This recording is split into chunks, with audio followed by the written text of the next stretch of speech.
Hello everyone, क्या हाल चाल। स्वागत है आपका breathing and exchange of gas की एक और वीडियो में। और आज की इस वीडियो में हम मैकेनिज्म ऑफ ब्रीथिंग, जो इस चैप्टर का में पहला इंपॉर्टेंट टॉपिक है, उसके बारे में पढ़ेंगे। तो ब्रीथिंग, अगर आपसे मैं पूछूं ब्रीथिंग क्या है, तो नॉर्मल आदमी सब यही कहेंगे कि ब्रीथिंग भाई एयर का अंदर लेना और बाहर छोड़ना, ये ब्रीथिंग है। अब लेकिन ये जो एयर अंदर आ रही है और हम जो एयर बाहर छोड़ रहे हैं, ये किसके बेसिस पे, ये कौन कंट्रोल कर रहा है? ये है पार्शियल प्रेशर। मतलब अगर पार्शियल प्रेशर जहां ज्यादा होगा तो वहां से एयर कम पार्शियल प्रेशर की तरफ डिफ्यूज होती है। ठीक है। अब जैसे एटमॉस्फेयर का जो पार्शियल प्रेशर है उसे तो हम छेड़ नहीं सकते, वो जितना है उतना ही रहेगा। लेकिन जो हमारे अंदर बॉडी का जो पार्शियल प्रेशर है थोरेसिक चैम्बर का, उसे हम कम ज्यादा कर सकते हैं। तो अगर हमें अंदर हवा खींचनी है तो हम क्या करेंगे, बाहर का जो एटमॉस्फेरिक प्रेशर है उससे अपने बॉडी के प्रेशर को कम कर लेंगे, तो बाहर से एयर अंदर आ जाएगी। और अगर हमें बाहर छोड़नी है हवा तो हम अंदर के प्रेशर को बढ़ा देंगे, जिसकी वजह से बाहर से अंदर से बाहर चली जाएगी। अब ये जो पार्शियल प्रेशर जो अंदर हमारे बॉडी के घट रहा है बढ़ रहा है, ये किस पे डिपेंड करता है? ये डिपेंड करता है हमारी थोरेसिक चैम्बर की वॉल्यूम पे। ठीक है।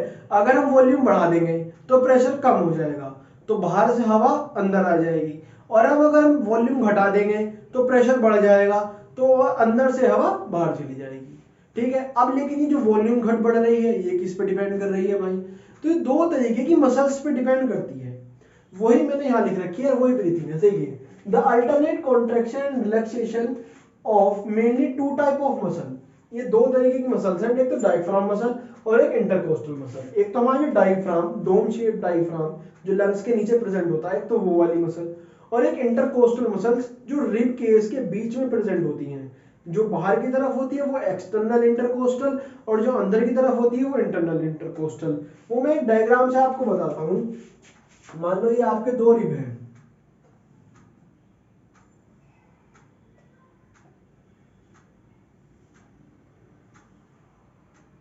ठीक है, ये यहाँ पे आपके दो रिब हैं। तो ये जो रिब के बाहर वाली है, ये बाहर वाली, ये होती है आपकी एक्सटर्नल। और जो ये अंदर वाली इस वाली से लाइन है, मैं कलर चेंज, अगर आप देखो तो अंदर वाली जो है, अंदर वाली, जैसे कि आपके ये रिब है, एक रिब है, एक रिब ये है। तो इसके जो बाहर वाली है, ये बाहर वाली, ये रिब के ये वाली बाहर वाली जो बाहर से लाइन है, उसे कहते हैं एक्सटर्नल। और जो ये यहाँ अंदर अंदर की तरफ से है, ये है इंटरनल। तो दो एक्सटर्नल और इंटरकोस्टल मसल्स हैं। तो बाहर वाली जो है उसको तो हम कहते हैं external intercostal muscle.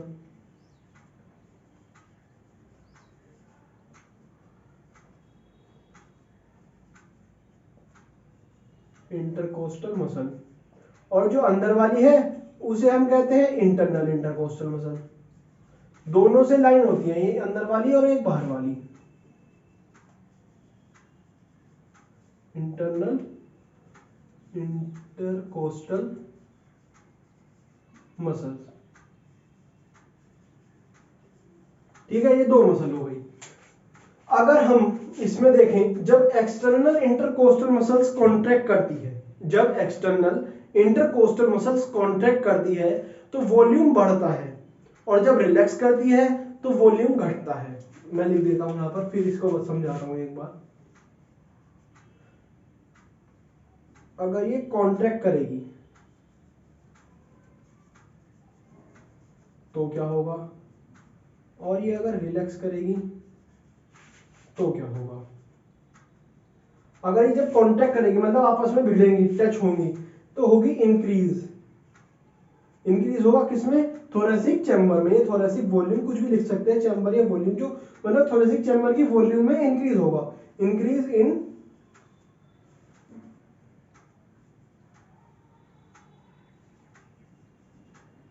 Thoracic volume.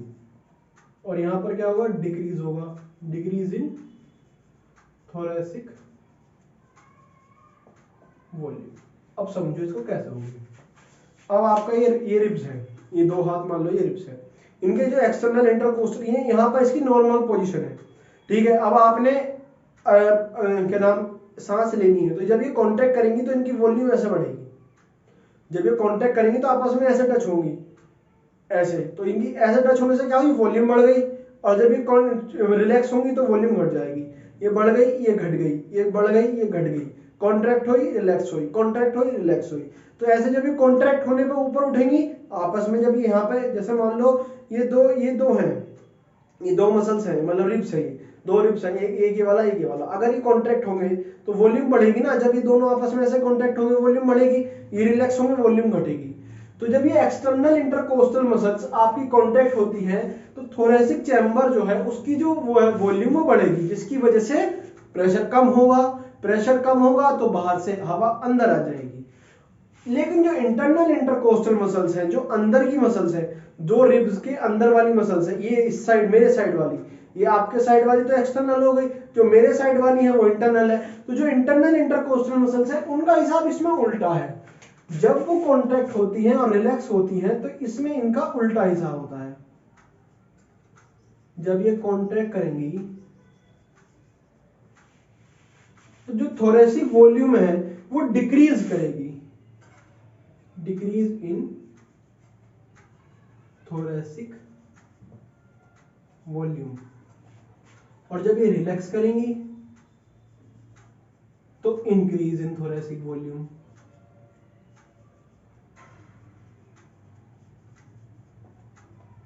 Thoracic volume. अब एक चीज, ये जो एक्सटर्नल मसल्स हैं ये कब काम करती हैं? ये काम सिर्फ करती है नॉर्मल ब्रीथिंग के टाइम पर, सिर्फ और सिर्फ नॉर्मल ब्रीथिंग के टाइम पर ये काम करेंगी। और जब आप फोर्सफुल ब्रीथिंग करेंगे तो इंटरनल कोस्टल मसल करेंगी। तो यहां पर ये देखिए जो एक्सटर्नल इंटरकोस्टल मसल्स हैं, जब ये कॉन्ट्रैक्ट करेंगी वॉल्यूम बढ़ेगी, वॉल्यूम बढ़ी तो वॉल्यूम बढ़ी, प्रेशर कम तो अंदर एयर आएगी। तो यहां पर जो ये वॉल्यूम बढ़ने से क्या होगा? इंस्पायरेशन, हवा अंदर आएगी।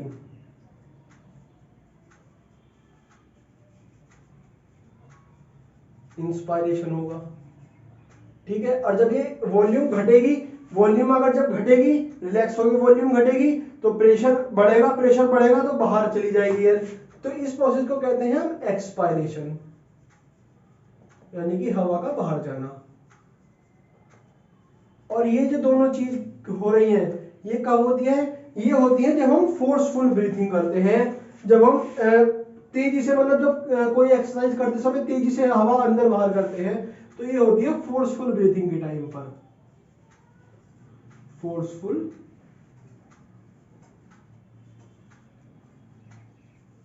ब्रीथिंग के टाइम। अब मेरी बात सुनिए, अब ये समझो, अब ये रिब्स है। रिब्स में पहले हम बात करते हैं एक्सटर्नल इंटरकोस्टल मसल्स की। एक्सटर्नल इंटरकोस्टल मसल्स को जब आपने कांटेक्ट कराया, ये रिब्स की नॉर्मल पोजीशन है, ठीक है। अब आपको आपने एक्सटर्नल बाहर वाली मसल्स को कांटेक्ट करा दिया, कांटेक्ट कराने पे ये कांटेक्ट हो गई, कांटेक्ट हुई, वॉल्यूम हुई, वॉल्यूम बढ़ी, वॉल्यूम बढ़ी तो प्रेशर क्या हुआ? कम। जैसे ही प्रेशर कम हुआ बाहर से हवा अंदर आ गई, ठीक है। क्या हो गया? इंस्पायरेशन। अब आपने सांस आ गई अंदर, अब आपने ये रिलैक्स करी, रिलैक्स करके यहाँ आए, ये अपनी वापस दोबारा नॉर्मल पोजीशन पे आ गई जहां थी। तो वॉल्यूम क्या हुई? वॉल्यूम कम हुई। प्रेशर क्या हुआ? प्रेशर बढ़ा, तो हवा कहां चली गई? बाहर। अब अगर हम इंटरनल की बात करें, जो अंदर वाली मसल है उनकी बात करें, तो जब ये कॉन्ट्रैक्ट होती है तो और वॉल्यूम कम कर देती है, नॉर्मल से भी और वॉल्यूम कम।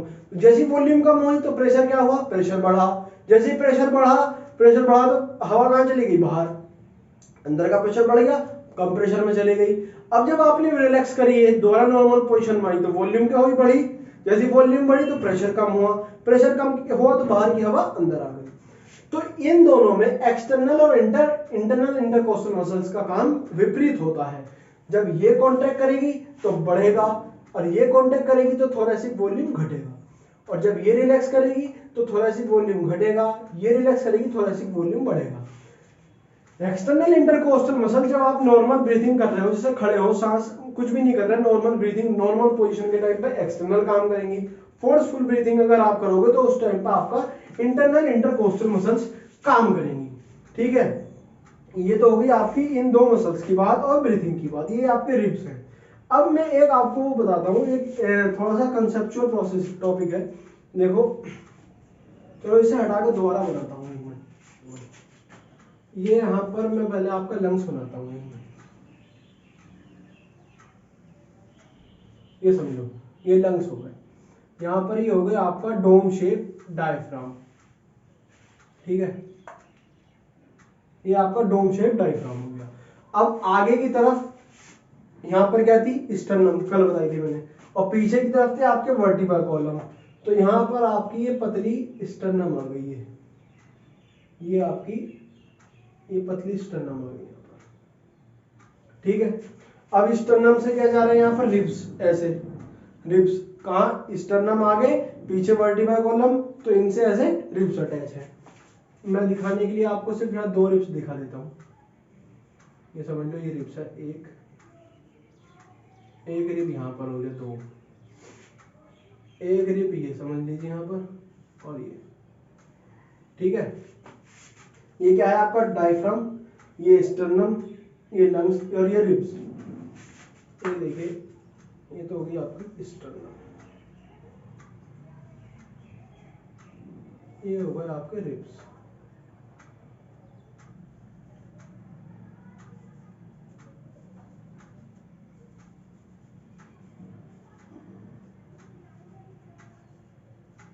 अब इसमें देखिए, जब आप एक्सटर्नल, जो आपकी बाहर की मसल्स थी, एक्सटर्नल इंटरकोस्टल मसल्स रिब्स के बीच में, जब आप उसको कॉन्ट्रैक्ट करोगे तो इस ये यहाँ पर ये एक्सटर्नल मसल्स है, ये आपकी ऐसे कॉन्ट्रैक्ट होकर आपस में यहाँ आई। ठीक है, और इसकी ये आई डॉटेड लाइन जो दिखा रहा हूँ, ये एक्सटर्नल इंटरकोस्टल मसल्स के जब ये रिब्स कॉन्ट्रैक्ट हुए तो ये ऊपर उठ गए, अपलिफ्ट हो गए रिब्स। 2 रिब्स के बीच में थी ना एक्सटर्नल इंटरकोस्टल मसल, जब वो कॉन्ट्रैक्ट होती है तो वॉल्यूम बढ़ाती है, वॉल्यूम बढ़ाएगी तो लीवर, ये जो रिब्स है ये ऊपर उठेंगे। जब ये भी ऊपर, जब ये देखो ये 2 रिब्स हैं, अब इनकी जो बीच की एक्सटर्नल मसल है वो कॉन्ट्रैक्ट करेगी तो ये आपस में टच होंगे तो ये यहाँ से यहाँ ऊपर उठेंगे, अपलिफ्ट होंगे, नहीं होंगे। तो ऐसे ही रिब्स जो यहाँ थे वो कॉन्ट्रैक्ट होकर यहाँ जाएंगे, ये वाला रिब को अपलिफ्ट होकर यहाँ जाएगा, और जब ये रिब्स अपलिफ्ट होंगे तो थोड़ी सी स्टर्नम, जो आगे की स्टर्नम है, ये भी अपलिफ्ट होगी, तो ये अपलिफ्ट होकर यहाँ पहुंच गई।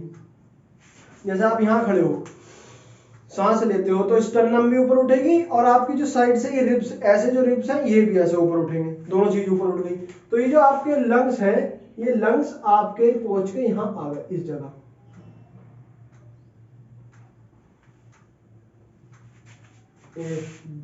यहाँ पर आ गए, ये वाला ऐसे ऐसे, ये यहाँ पर आ गया। ठीक है,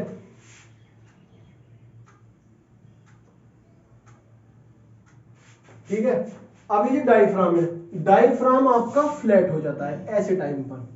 अब देखो डायफ्राम का क्या केस है, डायफ्राम ऐसे है, डोम शेप है। जब ये डोम शेप नॉर्मल उसमें होता है, नॉर्मल है, तो ये ऐसे ही रहेगा।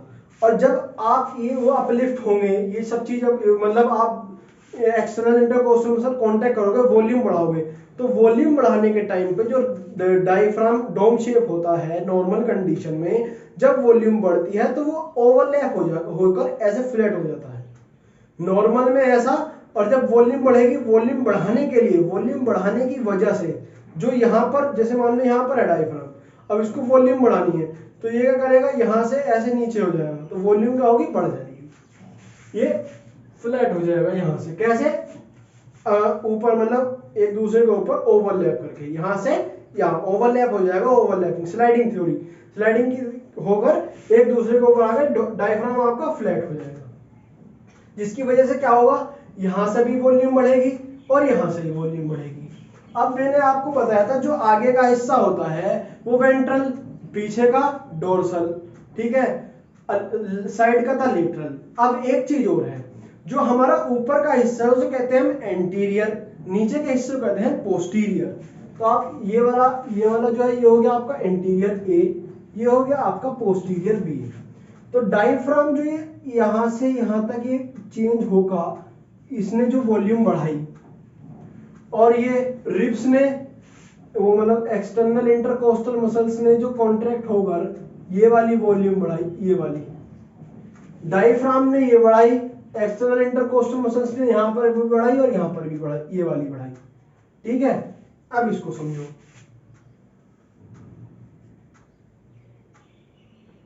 इफ डायफ्राम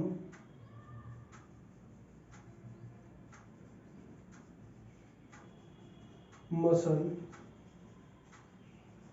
कॉन्ट्रैक्ट, क्या होगा? अगर वो कॉन्ट्रैक्ट होगी तो क्या होगा?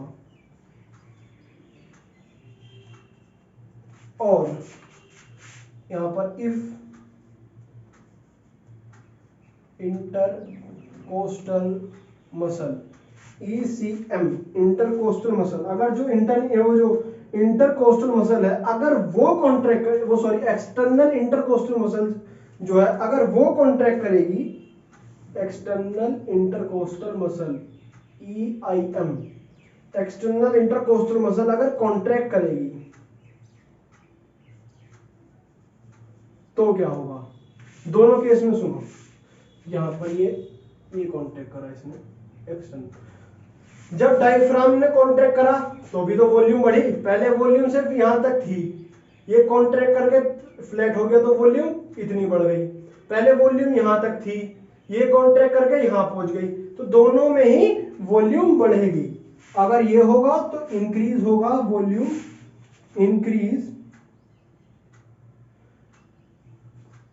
थोरेसिक वॉल्यूम, और यहां पर भी क्या होगा? इंक्रीज थोरेसिक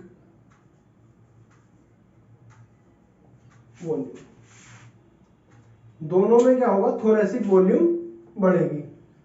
ठीक है, अब लेकिन बढ़ेगी कहां कहां, ये है मेन सवाल। अब देखो डायफ्राम है ये यहां पर डायफ्राम, मतलब ये डायफ्राम है, ये फ्लैट होकर ऐसे यहां बढ़ाई इसने, तो इसने कौन सी एक्सिस में बढ़ाई? इसने बढ़ाई एंटीरियर पोस्टीरियर एक्सिस पे, इसने बढ़ाई एंटीरियर पोस्टीरियर एक्सिस पे। डायफ्राम पहले डोम शेप यहां था, ऐसे था ऐसे, अब वॉल्यूम बढ़ी वो फ्लैट हो गया, तो जो वो लंग्स की वॉल्यूम बढ़ी तो वो कौन सी एक्सिस पे बढ़ी? वो ऐसी तो बढ़ी ऊपर नीचे, तो ये जो थोरेसिक वॉल्यूम इंक्रीज हुई, इसमें लिखेंगे इंक्रीज इन एंटीरियो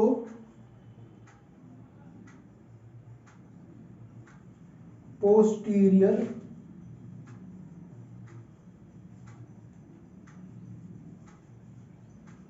एक्सिस।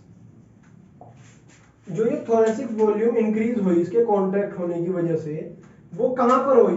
पोस्टीरियर और एंटीरियर, ये एंटीरियर पार्ट हो गया, ये आपका पोस्टीरियर पार्ट हो गया, तो एंटीरियर पोस्टीरियर एक्सिस में डायफ्राम की मसल कॉन्ट्रैक्ट होने की वजह से एंटीरियर पोस्टीरियर एक्सिस पे इसकी वॉल्यूम बढ़ी, और जब इंटरकोस्टल एक्सटर्नल इंटरकोस्टल मसल जब कॉन्ट्रैक्ट करेगी तो थोरेसिक वॉल्यूम बढ़ेगी, लेकिन वो कौन सी एक्सिस पे बढ़ेगी वो समझो। अब जैसे मान लो ये आपके पीछे वर्टिकल कॉलम है, ठीक है, पीछे की तरफ, और ये आगे की तरफ आपकी स्टर्नम थी, ठीक है, ये आपकी स्टर्नम हो गई, तो रिब्स आपके ऐसे अटैच है, ऐसे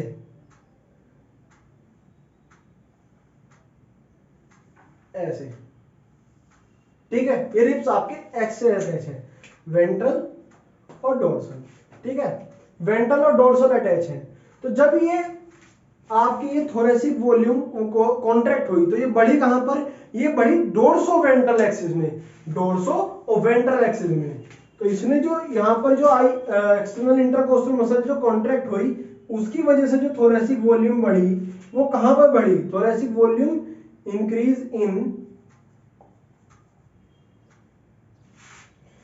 डोर्सो डोर्सल वेंट्रल एक्सिस, ठीक है, ये था इसका मेन कंसेप्ट जो आप कभी नहीं भूलोगे। लेकिन ये जो इनका क्या केस है, स्टर्नम और रिब्स का, दोनों इस केस में क्या होते हैं? ये होते हैं अपलिफ्ट, ये कभी कभी क्वेश्चन आ जाता है। इनका क्या होता है? ये हमेशा अपलिफ्ट होते हैं, लिफ्ट अप या अपलिफ्ट जो भी कहना चाहिए, लिफ्ट अप होते हैं, ठीक है। अब आप इसे समझ लिया, मैं आपको फिर से रिवाइज कराता हूं। ब्रीथिंग क्या है? हवा अंदर लेना और बाहर छोड़ना। कैसे? प्रेशर की मदद से, हाई प्रेशर से लो प्रेशर। अगर हमें ब्रीथिंग अंदर करनी है, मतलब सांस खींचनी है, तो हम क्या करेंगे? बाहर प्रेशर ज्यादा है, अंदर का प्रेशर कम कर देंगे, कम कर दिया तो बाहर से हवा अंदर, और अगर हमें छोड़नी है तो बाहर अंदर प्रेशर बढ़ा देंगे, बाहर निकल जाएगी। ये जो प्रेशर अप कम ज्यादा हुआ किसकी वजह से? वॉल्यूम की वजह से, वॉल्यूम घटाना बढ़ाने की वजह से। वॉल्यूम किसकी वजह से घटी बढ़ी? दो मसल्स, एक तो आपकी डायफ्राम मसल और एक आपकी इंटरकोस्टल मसल। ठीक है, इंटरकोस्टल मसल दो तरीके की होती है, एक एक्सटर्नल इंटरकोस्टल मसल, एक internal intercostal muscle. External intercostal muscle जब कॉन्ट्रैक्ट करेगी तो नॉर्मल पोजीशन से इसको ऊपर करेगी, कॉन्ट्रैक्ट करेगी तो हमारे रिब्स नॉर्मल पोजीशन से ऊपर जाएंगे, जिसकी वजह से वॉल्यूम बढ़ेगी। वॉल्यूम बढ़ेगी तो इंस्पायरेशन, और जब रिलैक्स करेगी तो वॉल्यूम नॉर्मल पोजीशन में वापस, यानी कि कॉन्ट्रैक्ट करेगी तो वॉल्यूम कम होगी, जिसकी वजह से एक्सपायरेशन। और इंटरनल इंटरकोस्टल मसल्स की बात करें तो वो नॉर्मल पोजीशन से जब मतलब कॉन्ट्रैक्ट करेंगे तो नॉर्मल से भी कम हो जाएंगी, तो यानी कि वॉल्यूम घटा देगी। और अगर नॉर्मल मतलब रिलैक्स होगी तो वापस अपनी नॉर्मल पोजीशन पर इसको ला देगी, यानी कि वॉल्यूम बढ़ा देगी। External intercostal muscles normal breathing के टाइम काम आती है, और internal intercostal muscles forceful breathing के काम आती है। एक यहाँ पर एक छोटा सा कंसेप्ट, ये आपकी बीच वाली स्टर्नम, ये आपका लंग्स, ये इसके रिब्स दो। जब एक्सटर्नल इंटरकोस्टल मसल कॉन्ट्रैक्ट करती है तो ये जो आपके रिब्स और स्टर्नम दोनों अपलिफ्ट होते हैं। तो स्टर्नम यहां से अपलिफ्ट होकर यहां पहुंच गई, और ये वाला रिब्स यहां पहुंच गया, ये वाला यहां, मतलब ये चारों रिब्स ऊपर पहुंच गए, जिसकी वजह से आपकी ये जो वॉल्यूम इतनी थी अब वो इतनी हो गई, बढ़ गई, दोनों बढ़ गई। और जब ये वॉल्यूम बढ़ी तो डायफ्राम क्या करता है? डायफ्राम उस टाइम पर जो डोम शेप था वो ओवरलैप होकर फ्लैट हो जाता है, जो एंटीरियर पोस्टीरियर एक्सिस में लंग्स की वॉल्यूम बढ़ाता है। यहां डोम शेप, अब ये फ्लैट हो गया, कैसे? ओवरलैप होगा, तो उसने एंटीरियर पोस्टीरियर एक्सिस में लंग्स की वॉल्यूम बढ़ा दी। और जब ये एक्सटर्नल इंटरकोस्टल मसल जब कॉन्ट्रैक्ट हुई तो थोरेसिक वॉल्यूम कौन से एक्सिस में बढ़ी? डोर्सल वेंट्रल एक्सिस में। क्यों? क्योंकि जो हमारे रिब्स हैं ये आगे स्टर्नम और पीछे वर्टिब्रल कॉलम से जुड़े रहते हैं, जिसकी वजह से इस एक्सिस डोर्सल और वेंट्रल एक्सिस में ये आपकी थोरेसिक चैम्बर को बढ़ाते हैं। ठीक है, इतना समझ में आ गया। अब मैं बताता हूं इंस्पायरेशन और एक्सपायरेशन में एक्चुअली में होता क्या है और ये कैसे होती है। तो आज की वीडियो को ज्यादा लंबा ना करते हुए इसको करते हैं आज यहीं पर समाप्त। अगली वीडियो में हम देखेंगे मैकेनिज्म ऑफ ब्रीथिंग का बचा हुआ पार्ट, इंस्पायरेशन और एक्सपायरेशन। तब तक के लिए thank you very much, keep learning and keep smiling.